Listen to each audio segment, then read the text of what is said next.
In Game of Thrones, one of the biggest blunders of Robb Stark is his broken deal with House Frey in the War of Five Kings. During the early stages of the War of Five Kings, Robb sought out an alliance with Lord Walder Frey at the Twins, so he'd have the means to travel south and attack the Lannisters, who imprisoned and later killed his father, Lord Eddard Stark. A plethora of things were offered to Robb in exchange for his crossing in the south, and the Freys' loyalty in the war. Robb would have one of Walder's sons as a squire, Arya would marry another son of Walder's when she was taken back from the Lannisters, and Robb himself would marry one of Lord Walder's daughters, of which he had no lack of. However, to Robb's chagrin, none looked particularly appealing to the young wolf, and when the time arose, he forsook his duty in order to marry a woman from Volantis, Talissa, who accompanied the army and tended to some wounded soldiers. In the books, this was a different woman named Jane Westerling, and the reasoning for their marriage was different from the show. In the show, he fell in love with Talissa, but in the books, it was more so out of honor, as Robb slept with Lady Jane while he grieved his brothers, who he thought were dead. But be it love or a misguided sense of duty, the fact remains that Robb made promises he couldn't keep, and screwed himself over in the long run, as the Freys would later turn against him at the Red Wedding, thereby dismantling the Northern cause. But what if Robb hadn't made such a poor decision? How could the story change if Robb kept his word and instead married Roslin Frey as opposed to his uncle Edmure? Let's find out. Our story opens at the Twins, after the meeting of Catelyn Stark and Walder Frey as they discuss terms for Robb's crossing into the south. Catelyn relays the news to her son, all of Walder Frey's demands. One of his sons will be a squire in the war, another will marry his sister Arya when she's been saved from the Lannisters, and if he's really serious about making this crossing south, he will also marry one of Lord Walder's daughters.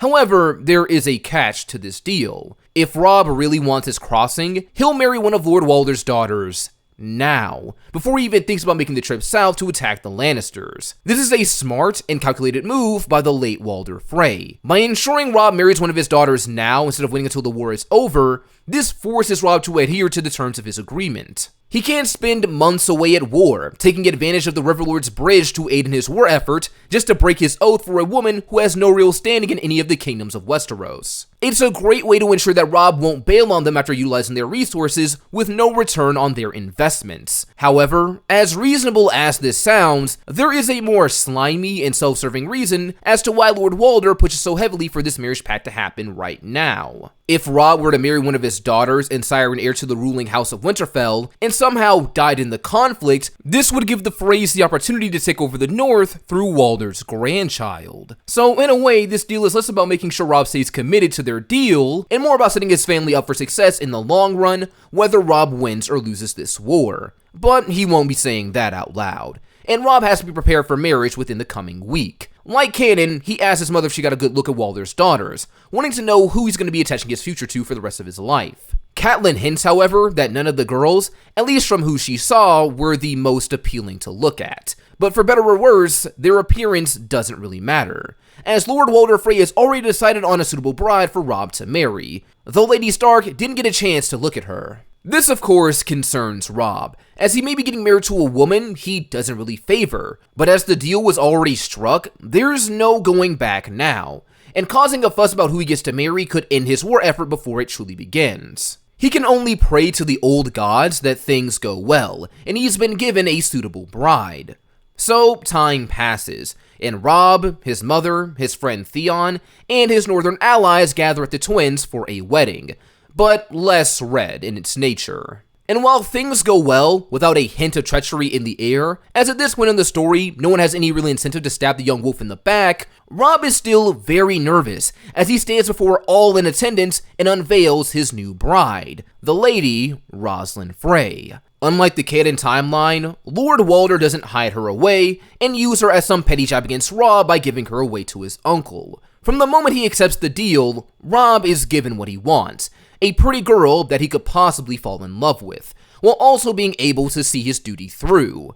At the sight of her, all of Robb's worries begin to fade away, as he's given what he hoped for this entire time. That being said, Robb and Roslin would take fairly well to each other, since they're both in the same age group, and Robb is a pretty nice guy, And Roslin, from what we've seen of her, seems like a pretty decent girl in comparison to the rest of her family, even though we don't really see much of her after the events of the Red Wedding, but I digress. With his wedding done, his marriage sealed, and his crossing secure, Robb ventures through the Riverlands to the south in hopes of avenging his father and saving his sisters. However, even with marrying Roslin Frey, I don't find that there would be too many differences to the beginning of Robb's war campaign. His bid for northern justice and independence. Like the canon timeline, after crossing into the south and making his move against the Lannisters, Robb comes face to face with Jaime Lannister in battle, facing his forces at the Whispering Wood, winning and taking him as a hostage. Ned Stark still dies in King's Landing during this time, and with his death, Robb rises as Lord of Winterfell, and after Stannis and Renly make their individual claims for the Iron Throne, Robb rises as the King in the North, his people declaring independence from the crown, believing that with the Targaryens gone,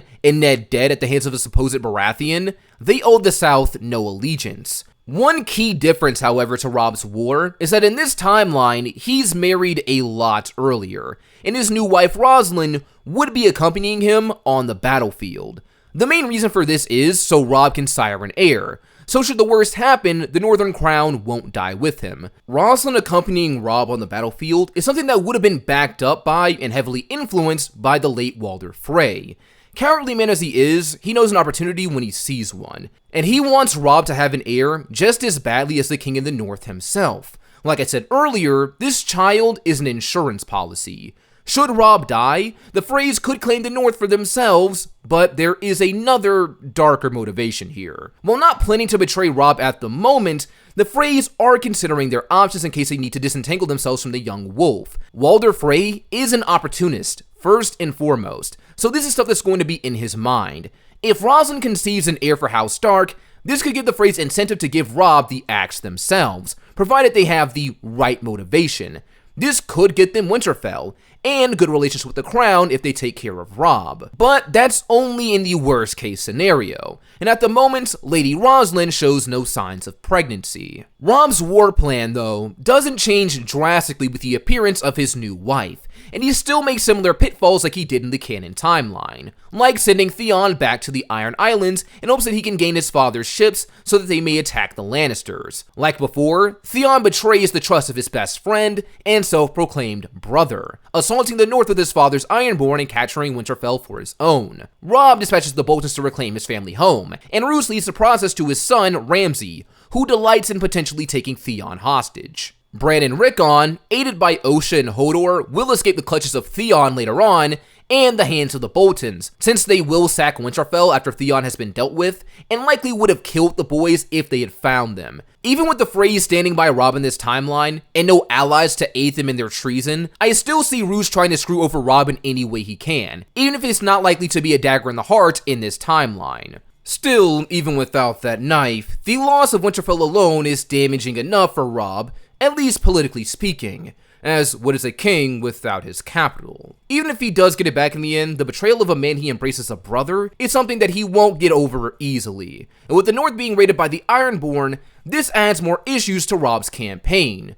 But as we know, he can't turn back to try and solve this problem, as that will be a demoralizing blow to all of his efforts when it comes to his army. So he continues to fight in the Riverlands. House Frey will provide some advantage to Robb in this field, as he now has more men and ways to fend off Lannister soldiers. But a hard truth to know is that even with the Freys at his side, the odds would still be stacked against Robb as he pushes further into the war. A lot of his problems still happen for him, regardless of whether or not he has the Freys on his side. There are just some things that are out of his control entirely. A great example of this is the situation with Jaime Lannister. Robb being married to Roslin Frey most likely wouldn't change the fact that he would be getting released by Catelyn. King Robb would have still sent his mother Catelyn to meet with Renly Baratheon in hopes of gaining more allies against the Lannisters. But before an agreement could be reached, Renly would be killed by his own brother, and Brienne would enter the service of Lady Catelyn Stark. As a result, Brienne would be trusted by Catelyn to see Jaime Lannister back to King's Landing, in hopes of saving her daughters from the Lannisters. Regardless of Robb's new marriage, Catelyn is still very stressed out, having two of her daughters held hostage in King's Landing, to her knowledge at least, and having two more of her children go missing after the sack of her family home. She's desperate for any kind of win for her family, and even with the Frey alliance still intact, I doubt it has any logical reason to have an impact on her decision to free Jaime. So, the man is freed, and this later leads to retaliation from the Karstarks, who rebel against Robb. Rickard, angry about the death of 2 of his sons at the hands of Lannisters, kills 2 Lannister squires in revenge, and Robb executes them like he did in canon. Robb loses the Karstarks like he did before, but a difference in this timeline is that with his marriage to Roslin, losing the Karstarks doesn't seal his fate. Originally, after losing this grand portion of his army, he went crawling back to Walder Frey for help to make up the losses, which opened him up to being betrayed at the Red Wedding, as the Freys wanted retribution for their broken oath, and the Boltons were tired of working for a Stark. While the Boltons might still have their own subtle schemes at play, the Freys wouldn't pose that much of an issue to Robb at this point, since they have no real incentive to betray Robb, and even if they did, their plans of having high influence in the north requires him being alive long enough for Roslin to get pregnant. After the desertion of the Karstarks from his army, Robb needs more men, and so he sends a letter to his new father-in-law to supply them, since at this point in the war, Robb really doesn't have too many options when it comes to allies. At this point in the story, Renly has been murdered by his own brother, the Tyrells have joined the Lannisters, and Stannis has been beaten at the Battle of the Blackwater. And knowing him, there is no way that Stannis would ever align himself with Robb. After losing his bannermen, I'm sure joining forces with Stannis would be a topic of conversation brought up to the King of the North, as even with the Freys around, they still aren't the most powerful of assets. But Robb will refuse to reach out to Stannis, as aligning with him likely means having to give up the crown, if not in name, then in practice. After all, this was the case with Renly, since it would have allowed Robb to call himself King of the North, but only as long as he still served the crown, therefore removing the weight of his title. He has every reason to believe that it would be exactly the same, or worse if he decided to work with Stannis, especially given his reputation about duty and being as unbending as iron. So even without alienating the Freys and putting off the Red Wedding, Robb is still not in the best position when it comes to the War of 5 Kings. And after the loss of Stannis at King's Landing, Robb really has to consider what to do next. With himself lacking in allies and having to go up against the combined might of House Lannister and Tyrell, then Tywin working on relations with Dorne, any further assault on the south may seem foolhardy at best. He's facing hundreds of thousands of soldiers, and meeting them in an open field could spell the end of his life and northern independence. But he can't just sit around, considering that the Lannisters won't waste their advantage. Robb has a couple options in this scenario. He could stay where he is, hold up it and fortify the Riverlands as he waits for the crown to attack. From there, he can try to do what he did when the war first started, draw out the crown's forces and whittle them down with ambushes and sneak attacks. But considering the size of the armies he'd be facing, this would be a big risk, as who knows if he may or may not be overwhelmed. But if he managed to take out their leadership in one of these encounters, like Tywin for instance, this could give him an advantage, since he's the only thing holding the Lannisters together. The other option he has at this point is turning his army around and holding up in the north. This could seem smart because the soldiers of the Reach and Westerlands wouldn't be used to fighting here. As Cersei once said to her son Joffrey, it's too big and too cold for outsiders to handle, especially those that hail from warmer climates and are used to abundance. And with the Ironborn around, there is also a chance that the Crown's forces could get into skirmishes with them while trying to take Winterfell in the north. They could reasonably be worn down if they go back north, but the only issue with this is, not only would it be demoralizing for Robb to turn his army around, it would also mean abandoning the Riverlands. With Robb and his forces gone, the Riverlands would essentially be at the mercy of the Crown's forces, and Robb doesn't want to leave his family behind. And with his marriage to Roslin Frey, he would also feel a sense of obligation to protect the homeland of his wife's family. If the crown comes, there is no doubt that they're going to come for the Freys too, since they made their marriage pact with Robb, and actively participated in his treason by making Roslin a queen. So with that in mind, Robb opts to stay in the Riverlands, doing his best to keep the place secure and making plans for guerrilla tactics that can be employed to wear down the Lannister-Tyrell alliance whenever they make their move. But despite being at such a disadvantage here, there would be some good things that happen for Robb in the middle of this war. It would take some time, but eventually, Roslin Frey falls pregnant with Robb Stark's child. This would be great news for Robb at the moment, given his dire situation, because if something happens to him, the Northern Crown will still live on through his child. This is also great news for the Freys, because this child is the key to Northern influence. However, there aren't any plans to betray Robb at the moment. For starters, as promising as this pregnancy would be, the kid hasn't even been born yet, and there's no telling if the birth will even go well in the future at all. Second, while the idea of a betrayal is something that Walder Frey would toy with, it's important to remember that in this show, even after Robb broke his oath to the Freys, Walder was still hesitant about going through with the Red Wedding because of the political backlash that he would face. The only reason that he went through with it is because of the assurances that Tywin gave him. So even if a northern usurping was on the brain, a hostile takeover, like I said earlier in the video, would be a last resort. Especially since at this point, I don't believe that Tywin would have ever reached out to the Freys to orchestrate the Red Wedding. He only did that because they had a falling out with Robb. But with Roslin married to him now, and the families on relatively good terms, I doubt that Tywin would ever even plant the seed in their heads. That being said, Robb's life is guaranteed for the time being. Eventually, though, another boon would be given to Robb as he continues his residency in the Riverlands. As we know, the Hound was on his way with Arya to give her back to her family. They arrived just in time for the Red Wedding in canon, and unfortunately, Arya couldn't be given back to her mother and brother. But here, without the Red Wedding even being a concept, Arya is able to be reunited with her family without issue.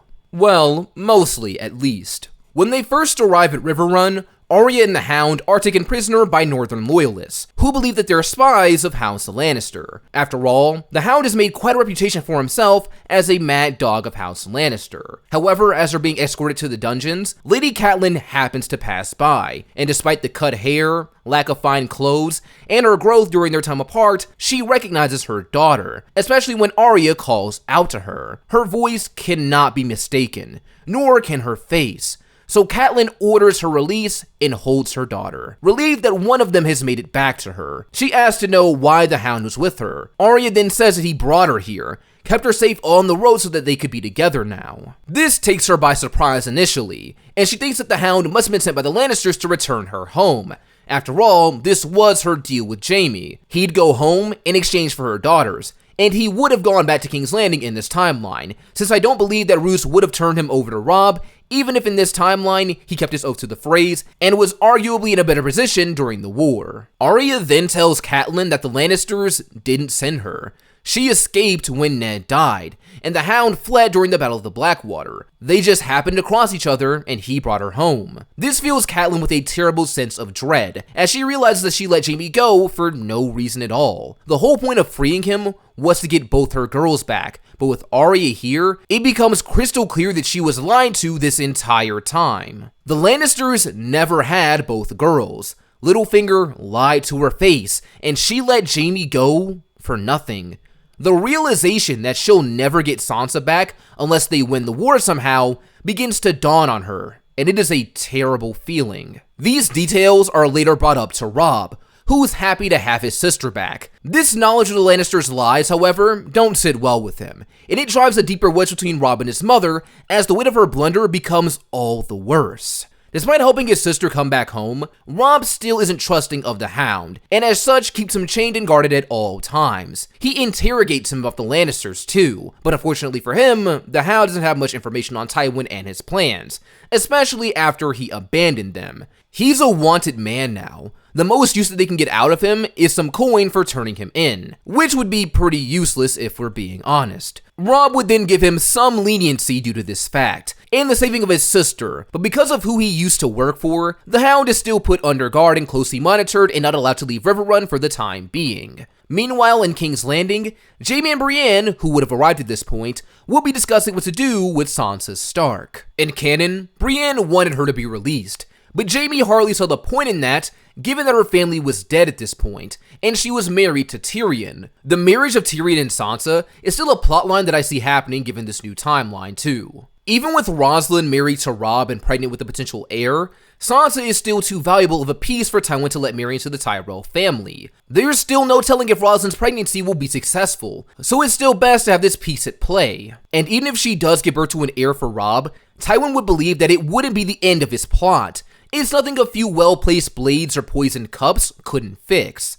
After all, we saw what he did to the family of Prince Rhaegar, and if this war continues to go in their favor, as they plan their next attack on Robb, which will likely happen sometime after Joffrey's wedding to Marjorie, then the whole northern issue could be solved fairly soon, and a Lannister could rule the north. But even with that plot point staying the same, Jaime's mindset when it comes to freeing Sansa doesn't. Before, her lack of family and home was enough to deter him from releasing her, but with her family still alive and well, this causes Jaime to rethink things. Even though it would still be dangerous to send her home at this point, Though the Starks are alive, they still have to deal with the Tyrell-Lannister alliance, so we would wonder if it was better to keep her in King's Landing, at least until the fighting is done because she'll be safer. But once again, Brienne questions if she'd really be safe in King's Landing, especially with her family still out there and more than willing to fight for her. Jaime has to think more on this, but it is clear that his mind is leaning towards setting Sansa free. But before they can come up with a reasonable plan to get her out of King's Landing safely and unnoticed, since Tywin's not just going to let her slip through his fingers, a wrench is thrown into things. Like canon, at the wedding of Joffrey and Marjorie, the king is killed due to poison, and Sansa goes missing, taken by Littlefinger to the Vale, where she'll be hidden for the time being. In the meantime, the events that play out after Joffrey's death go the same like they did in canon. Tyrion is accused of murder and demands a trial by combat. Oberyn dies defending him, Jaime helps Tyrion escape, and Tywin is killed by his neglected son. Assuming the Starks held out this long, it would seem like they're in a much better position when it comes to this war. With King Joffrey dead, and Tywin dying soon after him, then Tyrion going missing, the Lannister family seems fractured when the boy King Tommen finally takes control. With some of their heavy hitters gone, it seems like the Starks have a chance at winning, with the Lannisters' best military mind now resting in a crypt. But even so, the crown still has the full force of the Lannister army and the Tyrells, which leaves the North outnumbered. With Joffrey now gone, I believe that Robb would be pushed by his mother and his pregnant wife Roslin to potentially try and sue for peace with King Tommen. He's young, untested, and with his grandfather dead, he doesn't really have much military guidance at his disposal, unless you want to count his father-in-law Mace Tyrell, who isn't typically regarded as a great leader. That being said, the Lannisters only have the numbers, but not the mind for battle, while Robb has the opposite, so Tommen may be willing to come to the table if Robb makes him an offer. Robb could send his terms for independence, and knowing how mild-mannered Tommen is, it is a possibility that he could consider granting the North independence. But it's also very likely that Cersei wouldn't allow him to do this. She has too much influence over Tommen to let him surrender and give up half of his kingdom. She would push him to crush the North as soon as possible, given that Robb lacks the fighting men, and this is the only reason that he's suing for peace in the first place. On another note, I believe that Sansa would eventually find her way back to the Starks at Riverrun. Originally, after being saved by Littlefinger, the plan was for her to marry her cousin, Robin Arryn, in one of his bids to secure control over the Vale and the North. But with the Starks alive, it makes me question if this plan would even make sense for Littlefinger now, as Robb and Catelyn wouldn't be happy to find out that Sansa just got married without their consent, especially since they would find out that she escaped from King's Landing. And if they find out that Littlefinger was behind this could create more issues with him and the Starks, and the Lannisters if they find out that he was involved in taking Sansa. And while we're on this topic of questionable marriage choices, I also don't see Sansa getting married to the Boltons in this timeline, as they have nothing to offer Littlefinger anymore. Even though they still may be planning against the Starks, they have no power or influence that could be of use to Peter Baelish. With the Starks still alive, Littlefinger's best bet is to make Lysa align herself with him. He keeps his hand in this a secret so he can continue playing both sides, but he makes Lysa give Sansa back to the Starks, and even offers the men of the Vale to support Robb in the war, in exchange for Sansa marrying her cousin Robin. The whole plan for Littlefinger here is that he wants the North and the Crown to take each other out, even if it means sacrificing some men from the Vale. This way, if Tommen is killed, it creates a vacancy on the Iron Throne, which he can claim himself if he plays his cards right. He'll also toy with the idea of orchestrating the deaths of Robb and his wife Roslin during this conflict. By eliminating Robb and his potential heirs, Sansa could claim the North for herself, with her other brothers believed to be dead. And if Littlefinger sticks to his plan of killing Lysa and becoming Lord Protector of the Vale, he could control the North and Vale through Sansa and Robin. And if things go to plan, he could see himself crowned as King of the Seven Kingdoms. Then if Sansa does inherit Winterfell after Robb's death, and she does marry her cousin Robin, thanks to Littlefinger's influence, he could very well crush this idea of Northern independence through the two of them. Because with their marriage and his new position, he effectively controls them. But that's all I have for today. I hope you guys enjoyed it. Don't forget to like, subscribe, tell me your thoughts down below, and I will see you all next time.